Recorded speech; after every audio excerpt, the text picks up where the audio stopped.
Hello, everyone, and welcome to another episode of the Real Gaming Podcast. I'm your host, PJ, also known on Twitch as Dirty Mike. And with me today, I have a special guest, another streamer friend of mine who's a whole lot of fun. His name is Ray, but you can find him on Twitch at twitch.tv/SwagPanda09. How's it going, Ray? I'm doing good. How are you doing? I'm good, man. I've just enjoying a day off today. I've been really kind of back into this Spider-Man kick ever since we started researching this. So my kids have been like really wanting to watch like everything Spider-Man and play everything Spider-Man. So for anybody who's listening, we are going to be talking about, if you didn't read the title, we are going to be talking about the Spider-Man 2002 movie with Toby Maguire and the game based on that movie. So yeah, I don't know. I've just been kind of just spending a lot of time with my kids watching Spider-Man stuff ever since we watched the movie the other night. It's just been a lot of that. So that's been my day off. How about you, man? What have you been up to? I mean, like, since I brought up the Spider-Man, like we were gonna talk about it, I actually started watching the other two. So I watched Spider-Man 2 and 3 because I was like, if I'm gonna watch the first one, I might just watch all of it, like the whole like trilogy. And now I'm kind of like in this mood where I want to watch like the Andrew, I forgot his last name, Garfield. Yeah, Andrew Garfield now, and then I want to rewatch the Tom Holland ones now because actually, like, I saw this on your stream that Spider-Man was actually your favorite superhero. He's also my favorite superhero growing up. So, well, yeah, that actually leads me to the first question I wanted to ask you. Like, when did you first become acquainted with Spider-Man, and what were you like a fan from a really young age, like I was, or? Oh yeah, it was actually. So I forgot what. Yeah, it was like the 90s Spider-Man. The 1994 animated Spider-Man. Yeah, that one. Oh man, growing up watching that, I was like, as a kid, I forget if it was like after school or like a weekend thing. Well, but I remember just, like, coming. What I remember is waking up every Saturday morning to watch that show. I was a huge fan of it.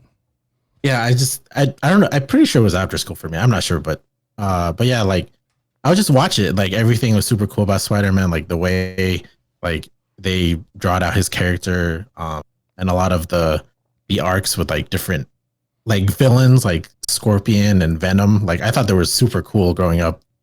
Yeah, that was my like absolute favorite version of Spider-Man. That was the Spider-Man that really got me into comic books in general. And I still love that series. Like I said, I've got two young kids now. I got a daughter who's 5 and a son who's 3. And I love being able to share with them all the stuff that I watched growing up. So we've actually rewatched the 1994 Spider-Man series together. And they love it. Yeah, I think it's on Hulu right now. It moves around. You can't find it on DVD except for like bootleg versions, which kind of sucks. So you got to just depend on it being on a streaming service, and it kind of shifts around. But I really love the 94 Spider-Man series. I feel like that was kind of... I wonder in a way if this movie, the Tobey Maguire Spider-Man, has some of its success due to the fact that ginned up so much fandom from people our age. Because you and me are the same age, too. Which is, I thought was pretty cool to be talking about this because we kind of have, I figured we'd have a lot more of the same experiences of when we saw these movies and games and stuff like that. But to talk about the 2002 Spider-Man movie, because I could talk about the 94 series all day and maybe we'll talk about it more, but I love it still. But when did you first see the 2002 Spider-Man film? So I know I saw it in theaters with my parents because I remember watching the trailer, like, oh my god, Mom, can we go see them? Like, yeah, sure. And like, I don't know, whatever month it was released, but that's when we went to go see it. Yeah, I'm pretty sure. I don't think I saw opening night, but I definitely saw it within the first month of it going into theaters. I was very, very excited for that movie. Mm-hmm. I remember which theater I saw each of the 3 Spider-Man films in of the Tobey Maguire Spider-Man trilogy. Oh, really? Yeah. It was all 3 different theaters for some reason, but I did see them all in theaters. Yeah, I think I saw all 3 in like I think the same theater. I think here in Vegas. I don't know. I don't remember. Yeah, I don't know. A long time ago. I don't know why I remember little things like that, but I remember I saw each movie in a different theater, and I think the reason I remember the third movie so well is because I was on a date, and I swear I wanted to like leave. We don't have to talk about the third movie a lot because I think at some point there is a video game based on that movie that I'll probably cover at some point. But I remember I was on a date and I was like, man, I want to just walk out of this theater. I can't take this level of cringe.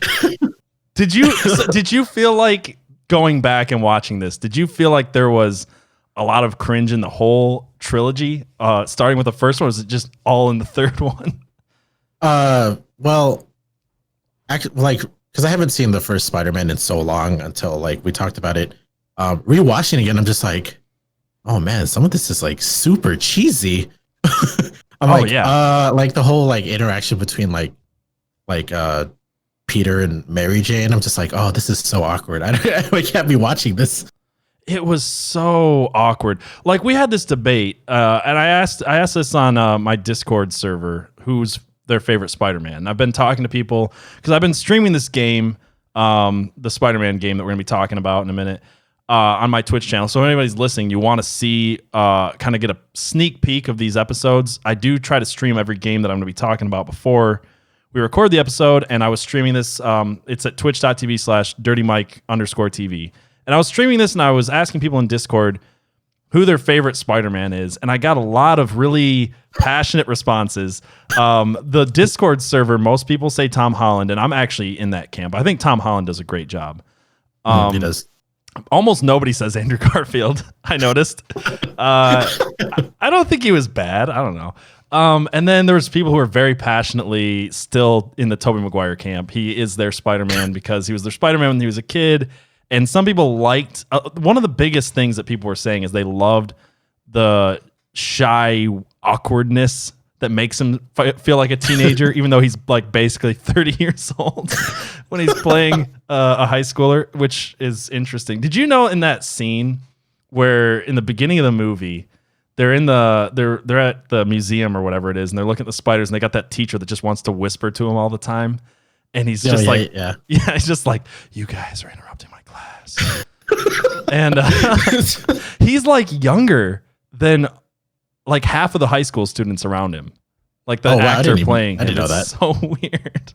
I don't know the exact age, but that was like a little trivia thing I saw, is like he was actually younger than some of the high school students around him in that scene. I'm like, yeah, they all look like the only thing that separates the teachers and the students is the students dress like young douchebags. Oh yeah, they're the assholes in the back. Yeah, they just like slap a backwards cap on a 37-year-old, and it's like, he's a high schooler now, right? He's like, from high school. It's fine. Yeah, it's fine. But like, people really liked the awkwardness of the Toby Maguire, and I get it to an extent. Like, he does kind of represent how awkward we all felt as teenagers, but he is just awkward as hell. Like, there's some lines in this movie that are just, I don't even know. It's just weird. I think as a kid, you like don't realize how awkward he is because you're growing up, like, you know, in our age, like what 2002, like we're just learning how to be like adults and stuff. So like him being awkward, it's like, you know, that's kind of like me. And then you grow up to be an adult, like you're like almost 30, and you're just like, yeah, why is he this awkward? Yeah, it translates really weird at times, because at times he seems like he's got that maturity of someone who's about 30 years old, and then at other times it's like he just looks like a 30-year-old who's socially inept in just some really really deep ways. I don't know, like he just seems like somebody that you wouldn't trust. You like look at this guy and you're like, man, he's way too awkward. Like, I don't want to know what's in his basement. Kind of like weird at times. It's like maybe I'm being too harsh. Maybe I'm being too harsh. I feel like I did a disservice at the beginning of this episode, because I usually introduce the movie and talk about it. We just jumped right into it. It's fine. I just want to talk about Spider-Man so much. I guess I always just assume, and I probably rightfully so assume, that everybody's familiar with this movie. But yeah, this movie, just going back to where I should have started. This movie was directed by Sam Raimi. It was part of a trilogy that started in 2002. And to talk about how big of a cultural impact this movie, and why I feel comfortable just jumping right into this and not explaining the background, kind of like how in the new trilogy, they don't even explain Ben's death. They're like, you know, Spider-Man's backstory, right? So it was fitting, right? But this movie was such a big deal that it was the first film to ever reach $100 million in a single weekend. And it became the most successful film based on a comic book at the time. This was kind of a time where they were starting the comic book movies, but they weren't the powerhouse that they are today. I think in 1999, they started X-Men, which was kind of a big deal. And there was Blade was in there at some point. There's a couple other ones. Daredevil was a It was a movie. It was a movie. I think that came after Spider-Man, but there was it was a big deal because, like I said, I feel like a lot of it has to do with not only was Spider-Man a huge cultural impact since 1960s. When did he start? Like 66, 67, or 64? Should have looked that up. I don't know. I'm not completely sure. Yeah, no, it's sometime. I want to say 64, but anyway. And then you have the 1967 Spider-Man cartoons. There was all these weird made-for-TV movies, and in the 90s they really, I feel nailed it with the 94 Spider-Man, and then this movie was so big. I gotta say, I'm gonna obviously at times I kind of want to rip on this movie because at times it's pretty bad, but I love this movie because I loved this movie so much as an 11-year-old kid in the theaters. And I feel like going back and watching this movie, I started watching it and I was, ripping on it and kind of man, this is worse than I remember. But then I remember it gets to that scene where he gets done with the wrestling thing and he's chasing that guy through the city, and the guy that kills his Uncle Ben. And I remember thinking to myself at that moment, okay, now I remember why I love this movie. Now I remember what I saw in it as a kid. And I felt like I got a little bit of that back, even though the more, as the nostalgia wears off, you can just look at it and go, man, this movie's so dumb. But even beyond that, I was watching it with my son, who's 3 years old. And because of me, he's a huge Spider-Man fan. And he ran into his room once that part happened. And he just disappeared. I'm like, what's he leaving during this? This is an awesome scene for this movie. He comes back out with a Spider-Man mask on and starts punching invisible bad guys in the living room. And that's cute. It was so funny. And he comes up to me. He's like, Dad, I'm your hero. And I was like, this is awesome. This is awesome. I was just I got to share that experience with my son a little bit. And he's young enough to not look at this movie and compare it to, because he's obviously seen the other ones. He's seen the Tom Holland ones and everything. He's not looking at it with a critical eye and going, my gosh, that kid's awkward. He's gonna be our age, and then he's gonna talk to his friends you guys ever seen this 2002 Spider-Man? Yeah, and a lot of his friends won't have, and they'll that might be a chance too. Yeah, they'll be like, what are you talking about? This movie's terrible. What did you think though when you went back and watched it recently? Because I imagine you were a lot like me. You hadn't seen it in years. What did you feel? Did you feel nostalgia? Did you remember what you loved about it? Because I assume you loved the movie just like everybody did at the time. Yeah. Growing up, I absolutely loved that movie. I'm like, oh my God, it's the best movie ever. And then you grow up and you kind of just forget about it. But going back to it, I was like, oh man, I remember all of the funny stuff, the part where he's trying to, because you already know how he does his webbing, because we've seen the cartoon and how he shoots his web, doing the web hand thing and the hand thing, and then the part where in the movie where he's figuring out how to throw up and away web. It's up away, come on, go, and then it's just and you're sitting oh my God, what the heck, and the kid in me came back oh my God, what is he doing? What you're doing it all wrong. But then when he finally gets it, I'm oh yeah, there we go. That satisfaction as a kid growing up, seeing that again was that's what brought me back. I'm oh, okay, I remember this feeling now. Yeah. I feel there was a pleasant mixture of nostalgia and enjoying that it was a bad movie and enjoying that it was a good movie in some ways. It does have it, even today, it still has things about it that are good, I would say.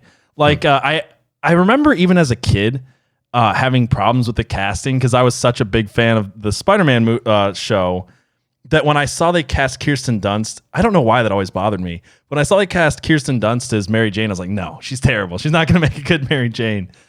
And I still think that she doesn't make a good Mary Jane. People are obviously willing to forgive her after the wet T-shirt scene. They're kind of just it's fine. Yes. We like her. That's a nostalgic moment to remember. Oh yeah, absolutely. Especially at that age, because we're 11 years old, hitting puberty, and then you're and then you're just oh, what is this? Yeah.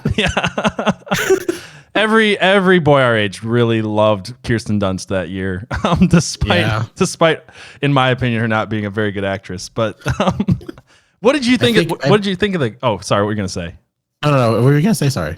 Oh, I was just gonna ask what you thought of the casting. Like, who did you like in this movie? Who did you think was fit the roles, and who did you think like didn't? Because I feel like this movie had some really, really good casting and some really, really bad casting. So like as a kid, like obviously I don't know anything about casting, so I honestly thought like the entire cast did fine. Like they did perfect. They played their roles pretty well. I think maybe what's his name? He played Harry. Oh, James Franco. Yeah, James Franco. I think it's because like what I've seen in James Franco in like movies growing up and then going back to this, and I'm just like, I don't think he did a good Harry. Really, I feel like he was one of the people I didn't mind in his role. I thought he was. A lot of people give James Franco crap for his Harry. It never bothered me. I don't know. I'm weird about that one. I don't know. Maybe it's just like obviously as a kid I didn't mind it. Like he did pretty good, but as growing up, like watching him in different movies, like showed like I guess how he matured now, and then comparing it to back then. That's probably why I have like a weird view on him with his Harry. Plus, like comparing it to the other Harry from the Andrew Garfield movies.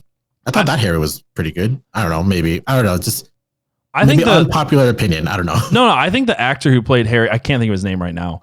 I think the actor who played Harry in that one is a really phenomenal actor. He's been in a lot of great movies. You ever see Chronicle? He was super good in that one. I haven't seen that. Oh, you should watch Chronicle. It's like a superhero. It is a kind of superhero movie, but it's like a found footage film, kind of like Cloverfield, but with superheroes. It's way better than it sounds. I actually really dig that movie. But he was in that, and he's been in a lot of stuff. He was in that space one recently. I can't think of the name of that I kind of liked. But anyway, that's neither here nor there. I thought he was a pretty good Harry. It was a different take on Harry. I wouldn't say his Green Goblin was weird, but I thought he was a good Harry. Yeah. Okay, that's fair. Yeah, I don't know.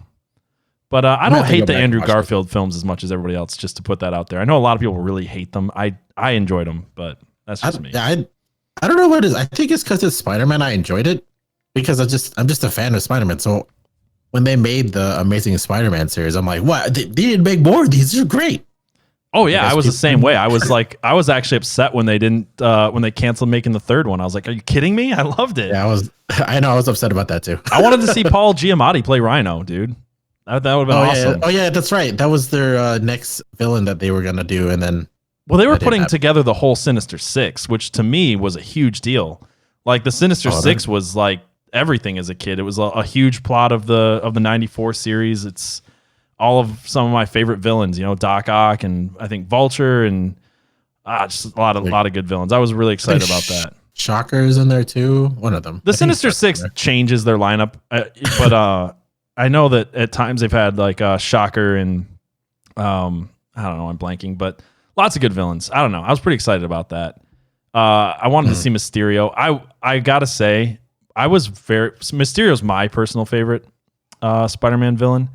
And I was very, very happy to see Mysterio done in the most recent Spider-Man film. I don't know how you felt about it. Oh, I thought it was great. Yeah, honestly, I mean, I don't remember from the '94 cartoon. They did like a different take on what he was in back then, but it was like very different. But I still enjoyed it either way. Yeah. I know we're getting off on a tangent talking all things Spider-Man. Right, I want to get back to this back to this movie a little bit because I love talking Spider-Man, dude. I could do it all day and just go in any which direction. But I guess saying that, like, what would you say? I don't know if I asked you or whatever, but would you rank the Spider-Man actors in movies? Like, which ones would you say are the best? And where does this one kind of line up for you? Wait, do you mean like in terms of, am I rating the actors or? Well, I guess I was just asking like which actor do you think does the best Spider-Man, and which of these movies, like where does this fall in line with the movies? You think it's like up there, down towards the bottom? It's not exactly Spider-Man 3. I think I could safely say we both think that that's probably the worst one. If I had to rate it, I would probably put it up there, like definitely like at least top 3 because it was just like one of the starting movies, growing up, just like the way that because like how like I think like around that time 3D was or just 3D animation was like getting its thing, Yeah. and watching that as a kid is just like blows your mind. So I mean, I'm never gonna experience that again because because I'm older now, but I'm definitely putting it up there because maybe like that's again like top 3. I mean, maybe even number 1 because it just holds a special place in my childhood growing up, kind of. Yeah, this one to me is like I said, I can easily pick apart this movie, but I still love it. I loved watching it again.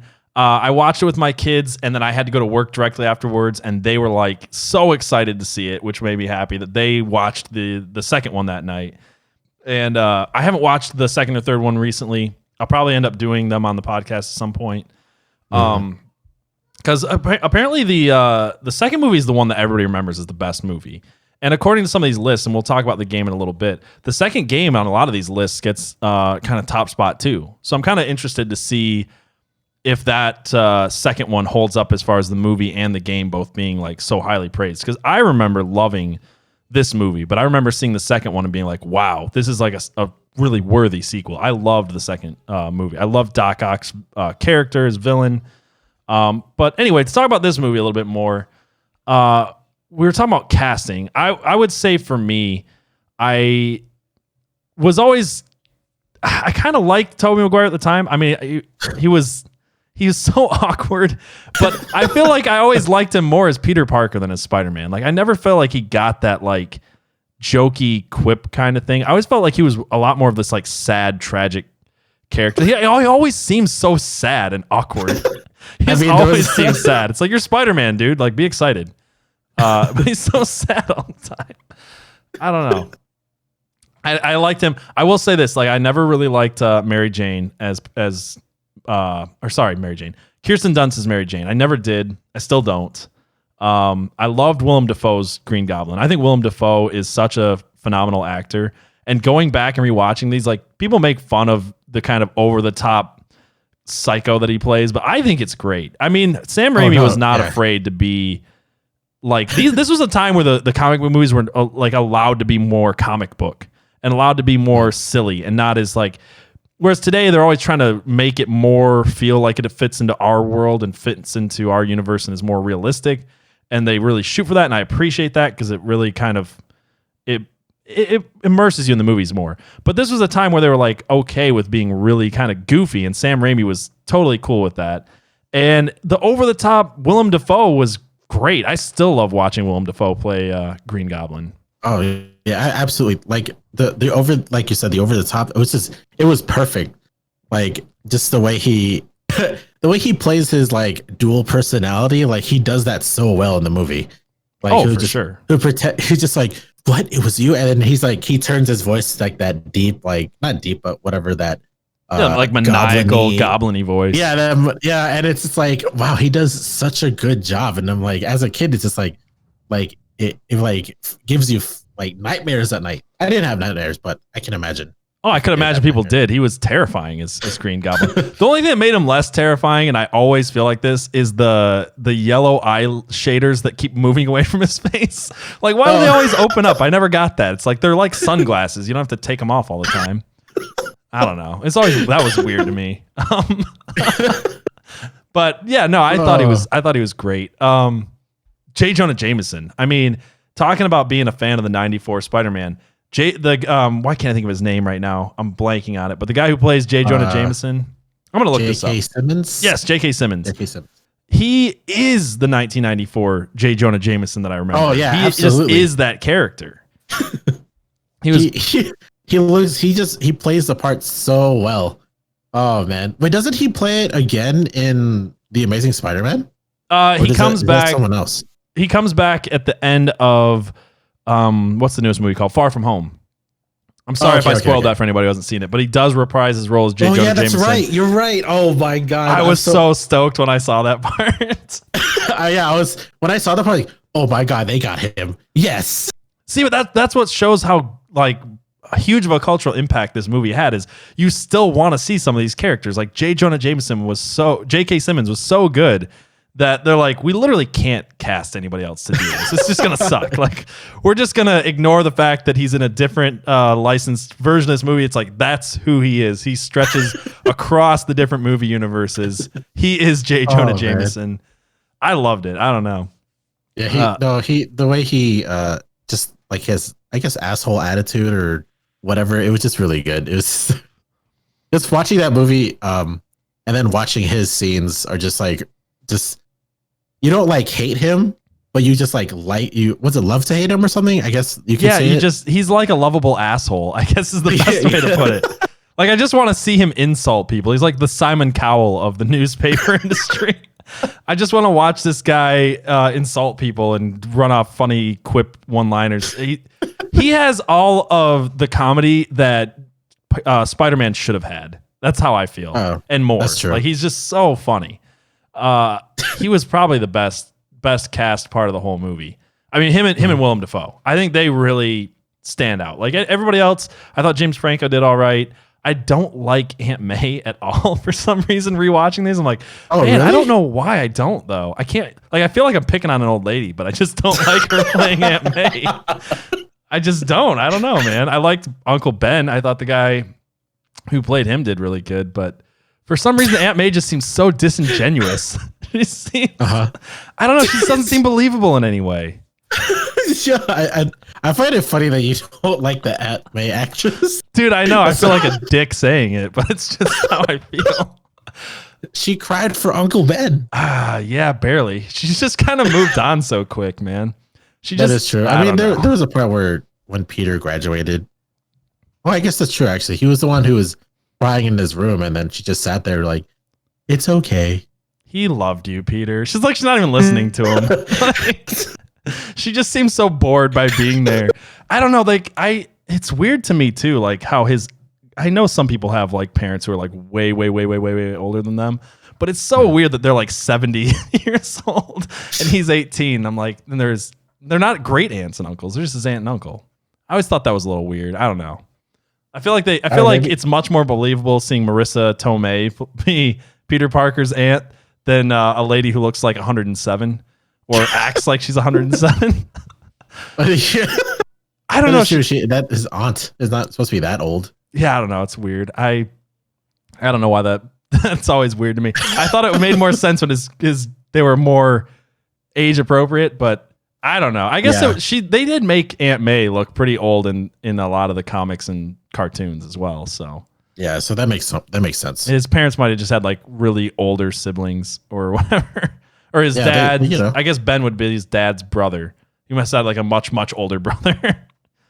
Yeah, much older. Yeah, but I don't know why I brought up Aunt May. I feel like a jerk talking about her like that. It is part of the Spider-Man movie, so yeah. So another question I want to ask you, like, what parts of this movie did you think held up today? Like, what parts did you rewatching this still love that really stood out to you? Like, we don't have to break down the whole movie. I'm sure everybody's seen this, and if you guys haven't, it's totally worth going and rewatching, in my opinion, which is what I would say. Like, there's this weird thing that's been going on for years where everybody wants to be all edgy and make this argument that the Toby Maguire Spider-Man is by far the superior one. It's the best. And it's like, I get it, the nostalgia of it. I don't think it's technically the best film, but it's totally worth like rewatching. Like, even if it's just to kind of laugh at and remember what it felt like to see the first really amazing superhero movie besides, I mean, X-Men was great, but I mean, I felt like this one was just above that in a lot of ways. But anyway, my question was, what do you feel like stands out to you today in this movie? Like, what did you love about rewatching it? What I love about rewatching it, I mean, like the scene where he figures out, he's in like the cafeteria where he's like his freaking tray or like his fork stuck to his hand, and like he's figuring out like what the hell is this like sticky stuff that's sticking out of him, and then like he webs like the tray in front of him, and then he swings it back at the Flash guy? Yeah, Flash Thompson. Flash. Yeah, that scene, like, and then the part where he starts fighting him that held up for me, because just like the fact that he's like learning about his new powers or finding out about it was like really really good for me because I don't know. You could see like how the scene where he gets his spider sense where he like senses the fly. Yeah. And like the spitball from dude, like, I wanted to mention the spitball, okay? Because this movie came out in 2002, so this is right after The Matrix, and I had to laugh and write this down in my notes that there was a literal Matrix-style spitball scene where it's literally like the camera like time stops and the camera pans around this like spitball going through the air. And I'm like, The Matrix was so influential that movies were taking the time to slow-mo Matrix a spitball in a high school. I was like, we're gonna borrow that.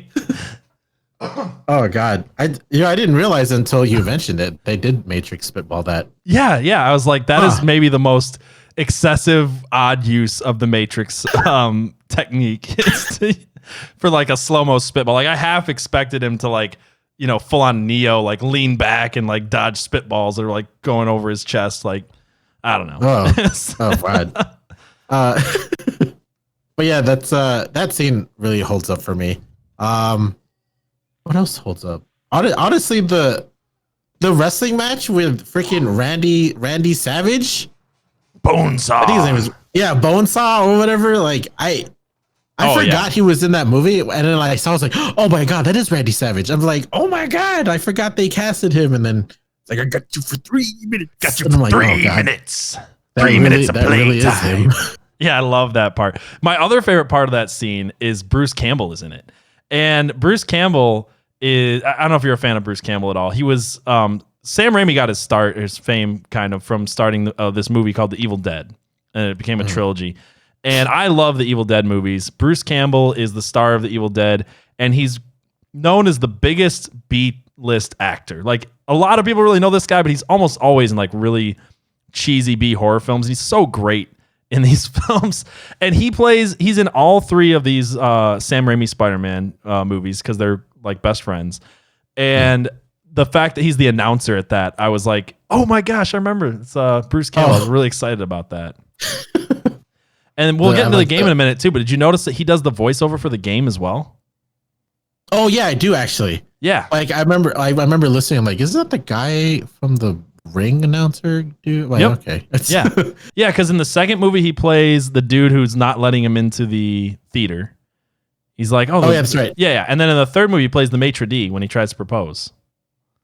So Bruce Campbell plays 3 different characters. And he does the voice. I just love that like little Easter egg. There's another little nod to Evil Dead in the movie that I didn't know till someone pointed out to me, is that Uncle Ben is driving Sam Raimi's car that he used in the movie The Evil Dead. So there's like a little, kind of Easter egg there too. I thought it was kind of. I didn't know that was. I haven't seen. I mean, I've heard of Evil Dead, but I've never seen the movie. But I didn't know that was a little Easter egg thing. That's actually kind of cool. Yeah, I think you might like. If you like kind of horror comedy, it's pretty great movie. I say comedy because I'm not sure it was meant to be a comedy, but it's definitely funny. The Evil Dead is, especially by the time you get to the third movie, it's just straight up horror comedy and it's great. But okay. Yeah, I don't know. Was there any other scenes or things you wanted to mention about this movie? I know we kind of just going all over the place. I'm just gushing about how much I love Spider-Man. But no, it's fine. I completely understand that. Yeah. I'm trying to remember. What other scene? I mean, to talk about the rain scene, right? I mean, that scene's got its own reasons to love. I mean, reasons that don't even need to be explained. Actually, now that I think about it, when that movie, it's a weird fact, but like back when I was in high school with my like girlfriend, she wanted to do something like that where she wanted to kiss upside down. And like that's how like influential that movie was, where like your own girlfriend's like, can you kiss me like Mary Jane kisses Peter and Spider-Man? I'm like, oh, okay. She's like, there's a tire swing in the backyard. Can you just like climb up this rope and just like hang upside down? I definitely was not hanging over a rope. It'll be super romantic when you slip and break your neck. It's gonna be great. Yeah, that's what I hurt myself. I'd have to explain to my parents why. Why did you hurt you? Oh, I was hanging upside down, just hanging out. It's almost as awkward as when like 2 people with braces end up like kissing and getting their braces stuck together. Oh, that definitely did not happen to me, but okay. Oh, okay. Well, I'll have to ask you about that off after the podcast. Talk about that later. Yeah, we'll talk about that later. Let's talk about the game a little bit. So the game to mention this game was developed by Treyarch and published by Activision, and it was released in 2002 for the. I guess there's a Game Boy Advance version, but I don't really count that because it's not the same game. You know what I mean? Yeah. It was for the GameCube, Microsoft Windows, PlayStation 2, and Xbox.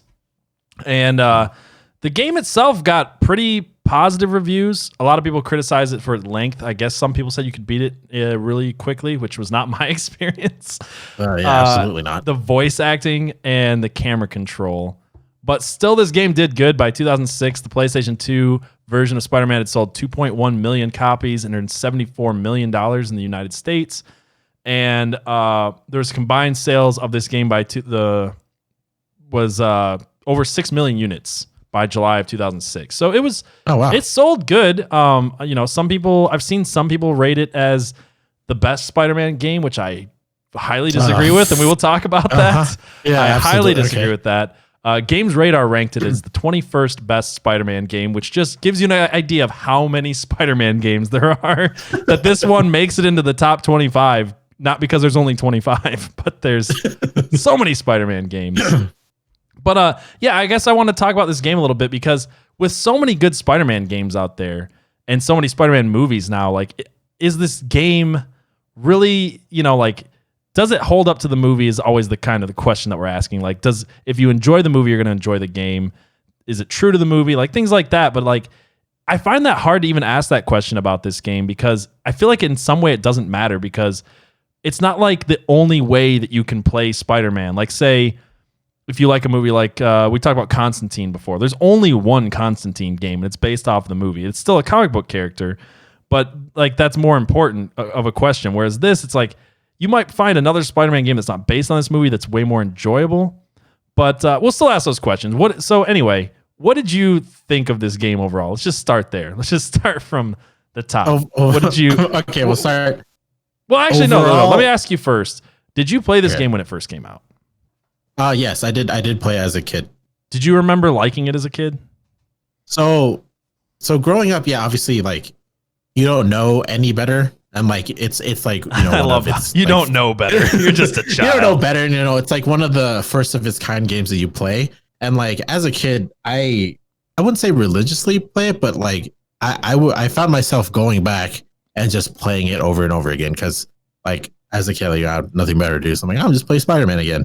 So yes, I have played it as a kid. Yeah. And you liked it as a kid. Yes, I absolutely loved it as a kid. Yeah, I remember. So I didn't actually own this game as a kid. I had a cousin who owned it, and I used to go to his house and play it quite a bit. It was not my first Spider-Man game. My first Spider-Man game, which is still one of my favorites, for reasons other than nostalgia, I actually think it holds up pretty well, was the 2000 Spider-Man game for PS1 and N64 that was based on the 94 Spider-Man cartoon. So it had like the same voice actor. Yeah, I know what you're talking about. Oh, I love that game. And we'll talk about it more because there's some importance in that game comparing it to this one that I want to get into. But I remember playing this game, and my initial thoughts as a kid was, holy shit, this game looks good. Like it did. For the time it came out, I thought it looked... Going back now, it's a joke. But like when it came out in 2002, I was like, man, this game looks good. This looks real. Yeah. I loved that. I remember playing it and liking it. I think I liked it more for the nostalgia than actually enjoying the game because I don't think I ever got very far into this game. I definitely used cheat codes as a kid to kind of play around with the different levels. And you know what? I was streaming this again this week and I did put in some of the cheat codes and play around with some stuff. This game's got some pretty cool little things. I almost feel like the unlockable stuff in this game is more enjoyable and has been more enjoyable to me since I was a kid than the actual game is. Yeah, have you had I remember I didn't unlock it recently when I played it, but I remember there is a bowling thing that you can unlock in that game. I was streaming this game last night and I showed people the bowling, and even people who had played this game before had no idea that you could do a Spider-Man bowling. They're like, oh my gosh, that's so cool. It's actually still fun. Yeah, it's actually, as a kid, I think I spent a lot of time doing that because I was just bored. I'm just like, I'm gonna just do Spider-Man bowling, and then I just try to do like perfect scores. Yeah. I feel like I've played more of the bowling in this game than the game, if that says anything. Even as a kid, I do like the Spider-Man bowling. There's some weird things about this game that I wanted to mention because we were talking about Well, I'll just bring up the 2000 Spider-Man game because there's a really interesting thing here. So this game was, like I said, developed by Treyarch and published by Activision. And the 2000 Spider-Man game was also developed by Treyarch and Neversoft. So this was actually that game ran off of the Tony Hawk's Pro Skater engine, which is pretty interesting. And that was also published by Activision. And then when they made a sequel to it, Activision wanted to push out a game really fast, so they ended up having it developed by a different company. So Treyarch didn't develop another Spider-Man game until this one. And the reason I bring that up is I feel like this game should have been a sequel to the 2000 Spider-Man game that I love. I replayed it last year with my kids. I still think that game holds up. And we'll get into our favorite Spider-Man games in a little bit. But this game feels like it carries over a lot of stuff from that game, but I don't feel like it holds up. I don't feel like it does as well. You have the same web combos. So you press up and the web button and he shoots a web ball, which is cool. And you press down and he does the web yank, and he does the web fists and the web cocoon thing, right? Yeah. And those were all the same. A lot of the combos were the same, but for some reason, I don't know, like the camera, controlling the camera and the movements at times in this game was just rough. God. And I will say the one thing that carried over from the 2000 Spider-Man game, and we didn't talk about this with the movie yet, but I have to mention it, that doesn't translate is growing up as a Spider-Man fan, I always loved how he developed his web shooters and he had the cartridges. And it was always like a thing, like, oh, I have to make sure my cartridges don't run dry. And I have to fight this one villain, so I have to come up with a different type of webbing to defeat this villain because he's like made of water or sand or whatever, right? And Sam Raimi's just like, screw that. He just, after getting bit by a spider, and should have gone to the hospital, by the way, he had a huge... I watched this again and I was thinking that. I'm like, he has... Like, I've been bit by spiders before. I'm like, it's just a little spider. It's not really anything dangerous. But he had like a golf ball size welt and was like literally dying on his floor. And he's like, I don't know if that says something more about how depressed Toby Maguire's Peter Parker was. He was like, take me now, death. And he just woke up with superpowers. He's like, yeah, I guess that works. He doesn't go to the hospital. And then he wakes up the next day and he literally shoots webs out of his wrist holes, which I remember even as a kid, I was like, what? And then, yeah, I felt the same way where I was like, wait, he doesn't. Did that bother you as much as it did me? Yeah, as a kid, when I saw like he developed like little like, I don't know, sacks of web in his wrists, I remember sitting in the theater, I'm like, that's weird. The TV show doesn't do that. He uses like special made cartridges, but okay. Yeah. But the weird thing that transferred from the game, the reason I mentioned this, is because there's still a web meter in the game. Like in the 2000 game, you had a meter of how much web cartridge you used, and you could hold so many web cartridges at a time, like up to 10. And this game, they still have that system, but because there's no web cartridges, you just run out of web so quick all the time. It drove me nuts. You couldn't use any web attacks because you just are always running out of web. And I ended up like legitimately just going to the cheat codes and being like, unlimited webbing. It's so dumb. If you're gonna tell me that he just shoots this stuff out of his wrist and he doesn't have to have cartridges, why am I running around collecting cartridges? It doesn't make sense. And I can't stock them up on my little utility belt. I just have to run out of web all the time. And I don't know, it's such a grievance for me with this game, but I hated it so much. No, I mean, I completely agree with you. There was parts where I'm like, I'm just gonna play this game without like, using any cheats. Then I got to a part where I think they're flying robots. It's like fairly early in the game. Yeah. They're whatever they're called. You're like shooting at them and you're like, I'm out. What the heck? And then you gotta go like you gotta web around and look for like blue little spider icons to fill up your meter. And then after I did that, I'm like, you know what? I'm gonna use cheats. I don't care. Yep. And like as you progress through the game, like you realize like, imagine if I didn't have this cheat, I would be ripping my hair out. Like the fight with Scorpion, you can't like get close to him because he's like he'll just hit you with like his tail. So like you're playing like the kiting game where you're just like shooting webbing at him, and you're like, man, if I ran out of webbing right now, it'd be over. I'd be fucked. Yeah, I gotta say there was. The difficulty in this game was weird too. I always play games on normal difficulty the first time just to see like the way it was intended to be played. I feel like this game was like oddly hard at times where it shouldn't have been. and it didn't seem to like gradually get harder or teach you anything. It was just like this game at random times is just stupid hard, especially with the webbing. And some of the boss battles, man, I gotta say, just overall, just to put it out there, I remembered liking this game as a kid. And after playing, 5 to 10 hours of it, I'm like, man, I hate this fucking game, dude. I didn't like it. I loved going back and watching the movie, even though I thought it was, cheesy and corny, and I could obviously tear it apart. But the nostalgia is still there, and I still enjoy watching it. The game, not at all. I just didn't like this game, man. Yeah, I don't know what happened. Like, I guess, obviously, as a kid, you're like, oh my God, this is great. And then you grow up playing better and better games, and then you come back to this, and you're like, what kind of shit am I playing? The camera, oh my God, I want to go back to the camera. Oh. The camera has killed me multiple times. Because the camera's the worst part of the game, and there's some other pretty bad parts. The stealth, for instance. You're so used to like how cameras work like in like games nowadays where like you can like control your character going in a direction and then turn the camera at the same time. Yeah, turn the camera at the same time, but the game doesn't let you do that. The game is just like, oh, I'm sorry. Did you want to go this way? And I'm like, that's not the direction I'm trying to go. You stop. Oh, dude. The worst thing was like you turn a corner and you're turning Spider-Man to the left, and it's like I would also like to look that direction, right? Because that's where I'm moving. So I will also turn the camera. But the game literally wants you to stop, turn the camera, and then go again.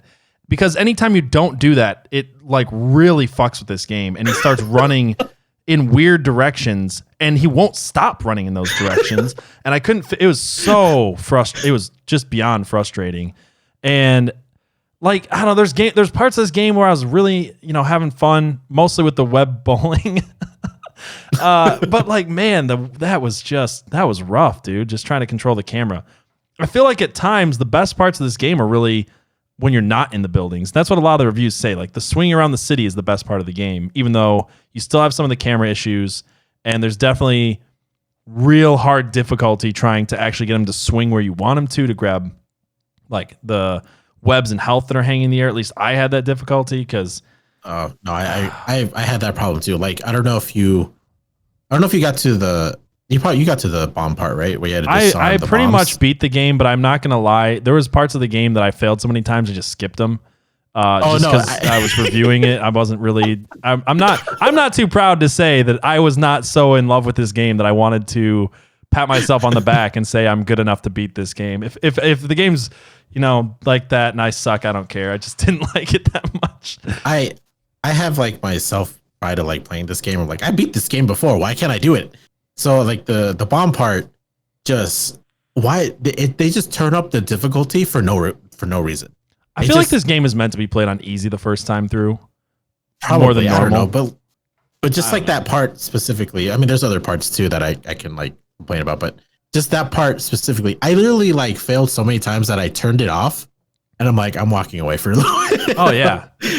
Because like I don't know where they just like you swing and then all of a sudden the robots like auto lock to you and they have like 100% accuracy for some awkward reason. I'm like, I'm literally swinging the fastest I can go, and you're saying they're leading their shots the entire time. There's some advanced robots, dude. Talking about auto lock, did you ever have your Spider-Man? You try to turn the camera, and again, more camera problems. You try to turn the camera, and he locks onto an enemy, and when he locks on, he will not swing like where you want him to go. He'll always try to swing towards what you're locked onto.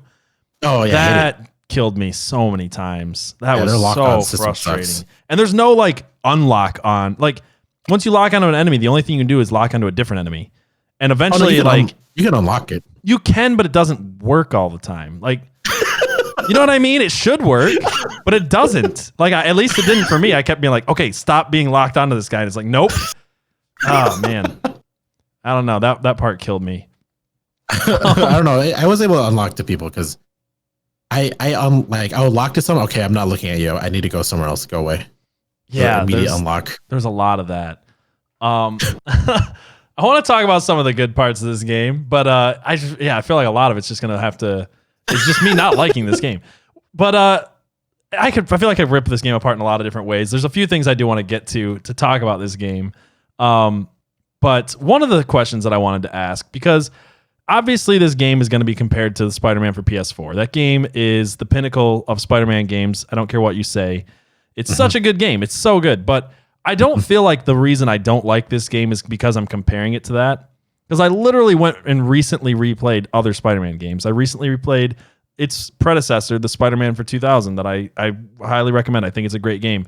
It's got a lot of the same. It's got pretty much the same combat. It's got, a lot of the same things. So it's not that I don't like the style of game. I just feel like this one was. I feel like this is a really good example of them taking a studio that was building a good Spider-Man game or could have built a good Spider-Man game and rushing it to try to link into this movie, like just trying to get the cash grab from. We have to have a game out in time for the release of this movie. It doesn't matter if it's good.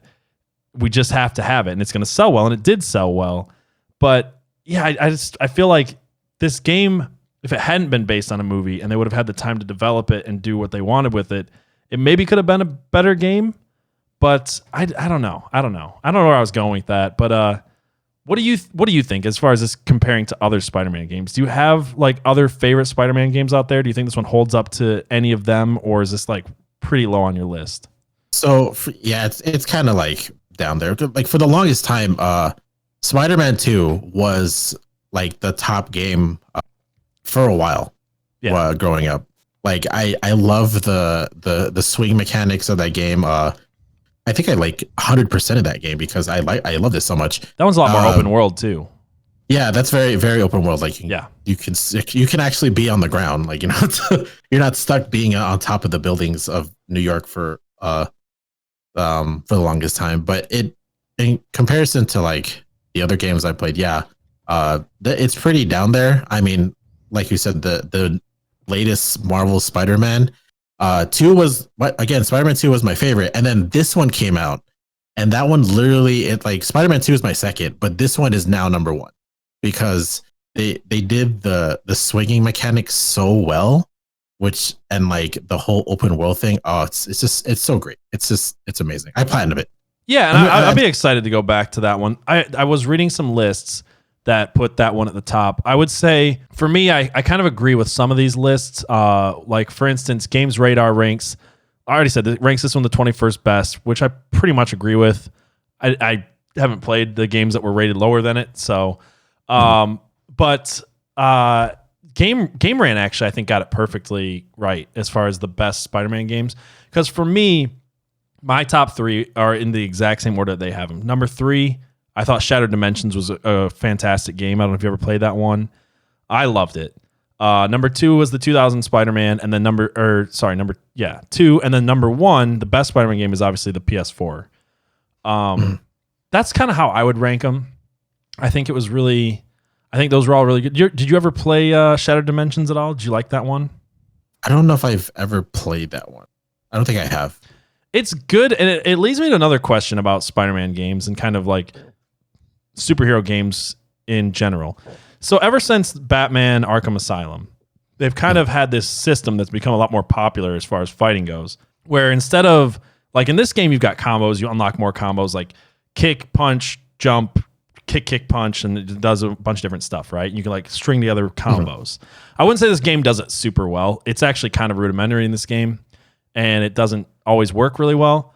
But I was wondering what you think of games like the new Spider-Man obviously went in the direction of Batman, where it's a lot of like you attack, and then you dodge. And then you attack, and dodge. And the reason I think it worked so well in that game is because they added in lots of gadgets and other things you could do. It wasn't boring because of all the other little things you could do, but the basic punch kick stuff was 2 buttons, right? Mm-hmm. So I guess my question is, do you like the older combo system style games, which I feel like Shattered Dimensions is probably the best example of that in a Spider-Man game, or do you like the more Batman style, attack, dodge type stuff? I've never really thought about it, actually. I guess compare. I mean, I haven't played which one you mentioned, the Spider-Man? Shattered Dimensions. Yeah, I haven't played that one, so I wouldn't really have a.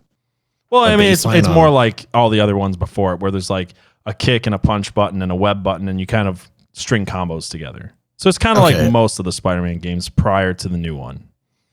Okay, I mean, like the Batman like Arkham Asylum like works well for me at least because I played Arkham Asylum. I enjoyed that game also.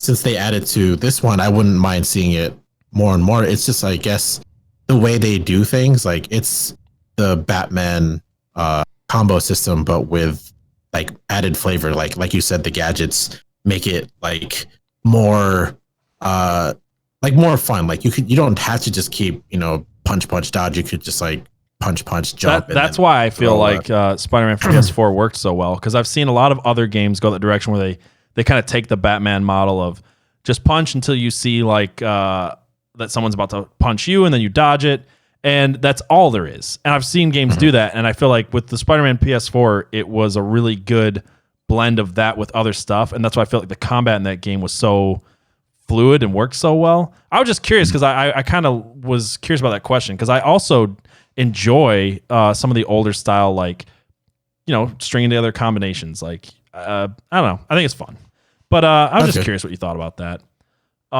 Yeah, I mean, if I'll probably look back into the Spider-Man game you mentioned and like look into it more, because I'm actually curious about the other Spider-Man games. I haven't played that many growing up. Yeah. I did play I guess like the older was like, I think it was like PS1. It was a Spider-Man game for PS1. It was like 2D side scroller. I'm not sure which that one was that kind of it was kind of awkward, but I enjoyed that one. I didn't beat it, but I enjoyed that one. I mean, there's so many Spider-Man games out there. It'd be hard to play them all.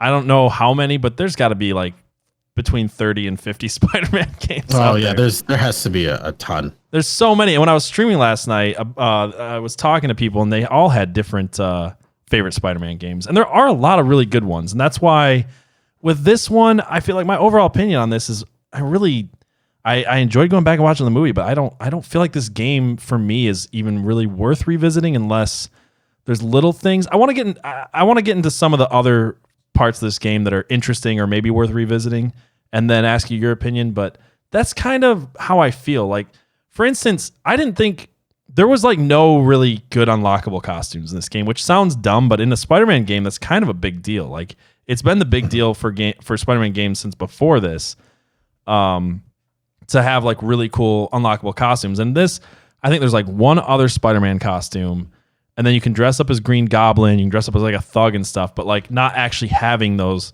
Like, Spider-Man changes costume all the time, so it's always kind of cool to get that feature in games. Like Spider-Man PS4 did it super good. The one for the 2001 did it super good. Shattered Dimensions, I think, did that. This game didn't really have that, and I know that sounds dumb, but it's as far as like little bonus features, I feel like it's something you look for in a Spider-Man game. Oh yeah, I understand how you feel. Like, yeah, the selection of costumes was very low.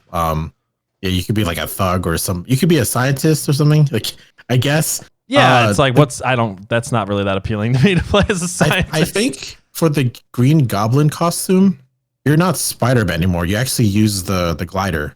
Well, there's two different ones. And actually, that's what I want to bring up next is you can use a cheat code or unlock the Green Goblin costume and still play as Spider-Man. But then if you beat the game on hard or you use cheat codes, you can actually play through the game again as Harry's Green Goblin, which is kind of weird. It's actually kind of fun. Like, you hear Harry's voiceover talking about how he wants to figure out how his dad died and blah, blah, blah. It doesn't really make sense because all you do is go through the exact same levels, but yet they try to make it sound like it's a completely different story. And it's fun though. You actually do ride the glider. You're not. You can shoot missiles off your glider. You can shoot bullets. I thought this was actually the best part of the game. I thought playing through the game as Green Goblin was more fun than playing through it as Spider-Man. I was so surprised when I found out you could actually play through the game and ride the Green Goblin glider around New York and play through. I almost feel like that to me is more of a reason to play this game if you liked the movie than to play it as Spider-Man. To beat Green Goblin. Yeah, I mean, I thought so. Oh, yeah, that makes sense. I had more fun playing as Green Goblin is what I was saying. Yeah, because you don't have to worry about the swinging, and all you do is just fly forward. Yeah. So, some other, I want to talk, some other notes. We went on the camera for a long time, but what did you think of the voice acting, dude? Okay, so I know they got Toby Maguire and I forgot his name already. Willem Dafoe. Yeah, they got him. They got both of them, which is fine. which is great. Which is pretty cool. Usually they don't get the main people from the movie to actually voice them. Because like that's like the enjoyable part is like you have like a little bit of like Peter Parker, Toby Maguire story telling the story, even though it's like kind of monotone. Like the way he tells the story is not like as excited. Like, can you be a little more excited about stuff? But and like William Dafoe's voice for Goblin, obviously, it's like it was great. Like great, but everyone else just. The other voice actors were really bad, and I gotta say, my least favorite, besides the really, really creepy Uncle Ben voice, which I was kind of half watching this cutscene where they go back and talk about Uncle Ben. I heard the voice, I was like, "Oh, is this a villain?" And look, it's like it's Uncle Ben, but he's got this like really creepy voice. I will say, Toby Maguire, I almost wish they wouldn't have cast him in this because he was so bored delivering his line. Like his lines were so bad. He sounded bored and no like emphasis. Yeah, it was so monotone. It's like he did not want to be there. I don't know. I almost feel like it would have been better having somebody else voice Spider-Man than having him come in and be like, "Yeah, take that, Gobby." It's like so bad. Especially when he does like the quip like insults. Like, oh yeah, they were so beyond cheesy, and the way he delivered them made him worse. Man, so you beat the game, right? The last line. He gives you at the end. He's just like, "Hey, thanks for playing. Now go out and play." I'm like, yeah, he literally looks at you. He's like, "You've been sitting in front of a TV too long. Go outside, you fat ass." I'm like, oh my god, all right. They just break the fourth wall there a little bit. Yeah, it's just like, yeah, I wish you didn't talk to me. It was cheesy. The worst part, I feel like this doesn't really matter, but I have to bring up this because you're a Metal Gear Solid fan like I am, right? Yeah. What did you think this is another weird part of the game that I have to mention. What did you think when the game literally became Metal Gear Solid for 3 levels? Like, it was so weird. The whole stupid stealth? No, like, it's beyond the stealth, right? Like, all of a sudden, the game becomes a stealth game. For anyone who hasn't finished this really happens. It all of a sudden becomes a stealth game. But the weird part about the stealth is that you can't attack and secretly knock people out. Like, you can't hang from the ceiling and like web somebody and grab them up like you do in other Spider-Man games. You just have to avoid everything, right? Which I don't like. And then you do a couple of really stupid hard stealth levels, and then all of a sudden you literally for no reason are fighting a Metal Gear. Like it actually happens in the game. You actually fight a Metal Gear. I was like, why? Like, this is the most blatant ripoff in video game history. Like, we don't know how to extend. Like, we can't make a video game that's 10 hours of Toby Maguire being awkward. So we have to figure out something to fill these levels in with. I know. Shadow Moses. Like, right. I don't know. It's so weird, man. You gotta throw in a boss here. I'm like, giant robot. Okay. What would be a great boss after a bunch of stealth? I know. A walking nuclear battle tank. I just thought that was so weird. I don't know if I have a lot else to say about this game. You fight some other villains. You fight the Vulture, which was all right. The shock. I didn't like the boss battles a ton. I feel like the best boss battles were against Green Goblin. Some of the other ones are kind of lame, like Shocker, Scorpion, and Vulture. They're meh. Yeah, especially Shocker's boss battle just was stupid in my opinion. I don't know. I just don't like this game. I wanted to like it. I honestly expected to like the game more than the movie when we talked about reviewing this. I was like, I know I liked the movie as a kid. I know it was cheesy. I'll probably still like it to some degree. And then I'm like, but the game was great, right? And I just, man, I don't know. I just can't say how much I did not enjoy playing this game, other than to just kind of make fun of it or play bowling. I had a feeling like coming back to this, I'm like, I haven't played this game since I was a kid. I don't know how it's going to hold up now. And I'm like, yeah, I figured this would suck. Yeah. Do you have any other closing thoughts on this? I know we kind of went all over the place. I had a lot of fun talking about this, by the way. I hope everybody was able to keep up with us just nerding out on Spider-Man and ripping apart their childhood for an hour. No, absolutely. I love Spider-Man. I wish I could. Maybe we could do like the future one or something. I don't know. Yeah, I mean, if you want to, I would love to have you back on at some point. If you would like to come back to do Spider-Man 2, I'd be totally cool with that, man. That'd be a lot of fun. I'd definitely be down. Yeah. Well, tell people where they can find you then. So yeah, you can find me on Twitch, twitch.tv//SwagPanda09. I also have a YouTube channel. I think it's just under SwagPanda. I need to change that. change it back to. I'll link it in the show notes 209. for people if they want to find yeah. your YouTube channel to be able to click on it in the show notes. So Yeah. And then everything else like Twitter, Instagram is SwagPanda09. So if you guys want to follow me there, feel free to. yeah, definitely follow Ray, build up those channel points, and get him to dab for you, and do the whole ooh thing. It's so great. Ray's such a wonderful streamer. I love having him on. I love watching his streams. Thank you so much for joining me, man. I had a blast revisiting and destroying my childhood with you. No problem. I had fun too. All right, take it easy, man. All right, you too. Thank you guys for listening to this episode of the Real Gaming Podcast. If you guys want to see me do some research for the next episodes, you can find me at twitch.tv/dirtymike_TV. And you can follow the podcast on Twitter and Instagram at Real Gaming Pod. That's real with 2 E's. So thank you guys for listening to this episode. And until next time, keep it real.